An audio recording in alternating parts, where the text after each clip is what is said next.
Ibu saya waktu itu menyampaikan seperti itu dengan menyentuh perasaan saya ininya. Akhirnya saya tersentuh, akhirnya mulai bangkit lagi dan saya harus keluar Dan dari sadar malah sadar. ya, merasa sedih ngecewain orang tua juga gitu.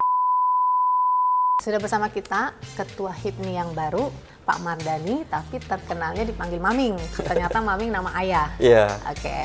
Jadi masyarakat dan saya juga pengen tahu HIPMI itu apa.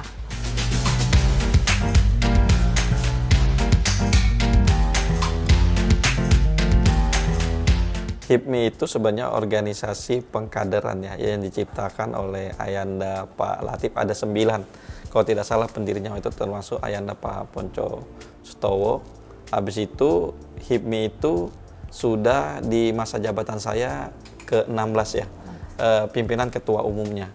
Di mana dimulai Ayanda Pak Latif sebagai pendiri, habis itu Pak Siswono, Pak Abu Rijal, Pak Ponco, habis itu Bang Sandiaga Uno, Bang Erwin Aksa, habis itu Bang Haryadi Sukamdhani, habis itu Bang Okto, habis itu baru Bang Bahlil, habis itu baru saya. Dan yang menjadi ketua HIPMI itu hanya boleh 1 kali, karena kita pengkaderan. Oke. Dan yang menjadi anggota HIPMI itu siapa aja? Yang menjadi anggota HIPMI adalah siapapun yang mau masuk, yang dia adalah pengusaha. Boleh mendaftar? Boleh mendaftar menjadi pengusaha, karena emang kita mengkader orang bagaimana dia mau menjadi entrepreneur.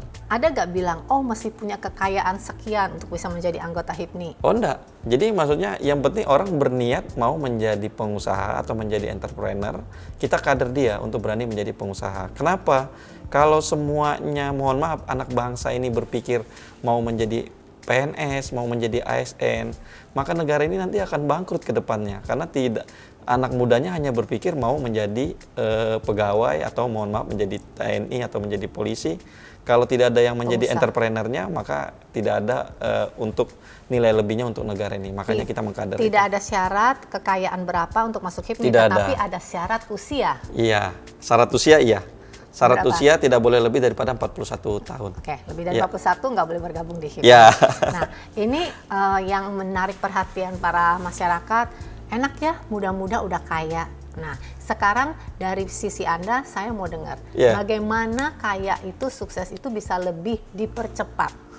Menurut saya kaya itu garis tangan ya. Tapi yang perlu kita kejar adalah sejahtera atau hidup sejahtera. Nah, untuk konsentrasi untuk menuju menjadi pengusaha sukses, menurut saya apalagi anak muda butuh konsentrasi ya. Dimana konsentrasi itu kadang-kadang, mohon maaf, anak muda ini baru punya uang sedikit, pekerjaan utamanya misalnya tambang, baru punya uang sedikit, mau buka showroom mobil yang tidak nyambung dengan pekerjaan utamanya. Pekerjaan utamanya adalah tambang. Mestinya lebih melengkapi fasilitas apa yang berhubungan dengan bisnis. Oke, nomor 1, melakukan atau membuka bisnis yang kita paham atau yang berhubungan dengan ada. Ya, nyambung dengan pekerjaan utama. Berarti fokus. Ya, fokus. Ya. Dan yang kedua harus ada target. Target misalnya kita masih pengusaha kabupaten, kita mau menjadi pengusaha provinsi, ya berarti kita harus menguasai bisnis di kabupaten. Setelah bisa kita naik sampai ke kabupaten, kita bikin jalur sampai ke provinsi. Setelah kita bisa jalur sampai ke provinsi, maka kita membuat lagi jalur sampai ke pusat. Kalau saya sih menghubungkan dengan kredit ya, pinjaman. Kan kita kalau jadi pengusaha ada pinjaman yang kita masih di level bank di tingkat kabupaten. Habis itu naik lagi ada pinjaman yang kita level sudah bisa di tingkat provinsi. Habis itu setelah tingkat provinsi ada level di tingkat regional. Regional itu misalnya Kalimantan. Setelah Kalimantan kita bisa langsung melakukan pinjaman ke tingkat nasional. Berarti lebih, yang nomor 2 Bapak bilang lebih mau sabar step by step orang itu mau sukses, jangan mau loncat langsung ke tinggi. Ya harus by design, jangan langsung tahu-taunya loncat, itu nanti tidak bagus hasilnya. Ya. Oke, tadi Anda berbicara fokus. Ketika Anda tidak fokus, Anda pernah bercerita Anda kena narkoba. Ya. Kenapa orang-orang itu bisa kena narkoba? Menurut saya pergaulan ya. Jadi saya cerita balik dulu.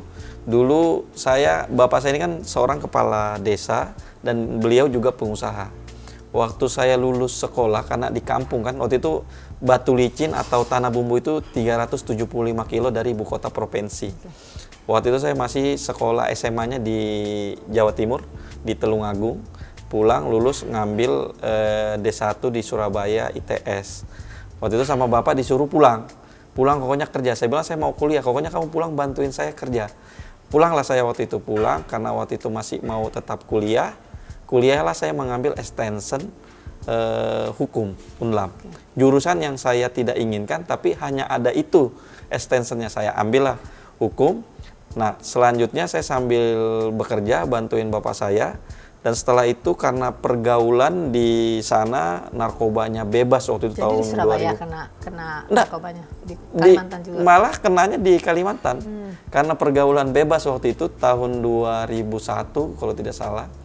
2002 saya dikasih tahu sama ibu saya, kamu itu harapan buat keluarga. Kalau kamu narkoba, nanti siapa yang meneruskan keluarga ini, bisnis keluarga ini. Nah, dari situlah saya terhenyap dan sadar bahwa saya harus bangkit lagi dari ini. Nah, dari situlah juga bisnis keluarga saya bangkrut karena saya narkoba. Nah, dari situ karena merasa bersalah tinggi, saya memulai. Bangkrutnya bukan karena Anda narkoba, tapi perusahaan dipimpin seorang drugs addict nggak berjalan dengan baik. Bangkrut. Iya, jadi bisnisnya juga bangkrut. Karena dulu kan bisnisnya batu bara. Waktu itu saya menjadi penanggung jawab. Batu bara waktu itu masuk ke stockpile. Dalam pembukuannya 20.000 ton yang masuk di dalam stockpile. Setelah di loading hanya ada sekitar 5.000 lebih. Hilang 15.000. Ya karena kenapa? Karena waktu itu saya tidak konsentrasi, asik rame. Kebablasan ditipu orang, dicolong orang, nggak tahu. Ya? Menurut saya juga karena narkobanya, karena keasikan, tidak memikirkan pekerjaan lagi. Nah, akhirnya bangkrutlah keluarga di sana. Nah, dari situ saya memulai bisnis awal lagi, mulai dari bongkar pupuk, habis itu bawa pupuk ke sawit-sawit, sampai akhirnya saya bisa bekerja menambang lagi. Oh, tadi pas bangkrut nggak tambang ya. Jadi nomor 3, Anda itu bilang jangan salah jalan dan memilih lingkungan yang benar. Karena lingkungan bagaimanapun memang banyak orang bilang mempengaruhi siapa kita. Iya, menurut saya orang narkoba orang yang tersesat di dalam kehidupannya ya. Dan dia harus disadarkan dengan kasih sayang, terutama kasih sayang keluarga. Malah dia jangan dikucilkan. Kalau ada orang tua mengucilkan anaknya yang lagi narkoba, menurut saya itu salah. Kenapa? Karena anak itu sama seperti sakit. Nah, yang parahnya di negara kita, narkoba itu kan adalah orang yang sakit, tapi kita mempidanakan. Kita bawa dia sehingga kita menghukum dia. Padahal orang-orang itu yang membutuhkan kasih sayang dan perhatian orang tuanya. Nah, ibu saya waktu itu menyampaikan seperti itu dengan menyentuh perasaan saya ininya. Akhirnya saya tersentuh, akhirnya mulai bangkit lagi dan saya harus keluar dari sadar, merasa sedih ngecewain orang tua juga gitu. Ininya. Nah, dari situ saya mulai berkembang, bisnis mulai dari kecil sampai akhirnya bisa besar seperti sekarang. Oke, jadi tips untuk sukses nomor 1 tadi harus bilang fokus. Yang kedua target. Yang ketiga jangan salah pergaulan, pilih lingkungan yang benar. Miskin tidak pilih bulu, begitu pula dengan sukses. Siapapun bisa sukses asal orang-orang itu mempunyai kualitas kriteria orang-orang sukses.